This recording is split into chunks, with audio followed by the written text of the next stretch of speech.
দুজন হিন্দু ছাত্ৰক নিষিদ্ধ গোমাংস খাবলৈ হেঁচা 5জন মুছলমান ছাত্ৰৰ টিফিনত লৈ আহিছিল নিষিদ্ধ গোমাংস।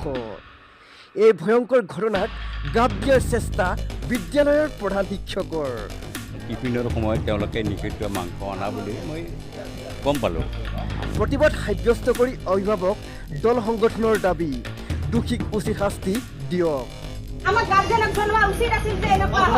গোৱালপাৰা জিলাৰ হাবৰাঘাট উচ্চ মাধ্যমিক বিদ্যালয়ত 9ম শ্ৰেণীৰ 5জন মুছলমান ছাত্ৰই টিফিনত নিষিদ্ধ গোমাংস আনি শ্ৰেণীকোঠাতেই ভক্ষণ কৰিলে। কেৱল সিমানতেই ক্ষান্ত নাথাকি দুজন হিন্দু ছাত্ৰক বলপূৰ্বকভাৱে গোমাংস খুৱাবলৈ চেষ্টা কৰে। ঘটনাটো শিক্ষকক জনোৱাত গাপ দিবলৈ চেষ্টা কৰিলে বিদ্যালয়ৰ প্ৰধান শিক্ষকে। ঘটনাটো ব্যাখ্যা কৰি প্ৰধান শিক্ষকে কেনেকৈ চালে বেৰে কোবোৱাৰ কথা কৈছে শুনক। কেইটামান ল'ৰাই তাৰমানে টিফিনৰ সময়ত তেওঁলোকে নিষিদ্ধ মাংস অনা বুলি মই গম পালোঁ।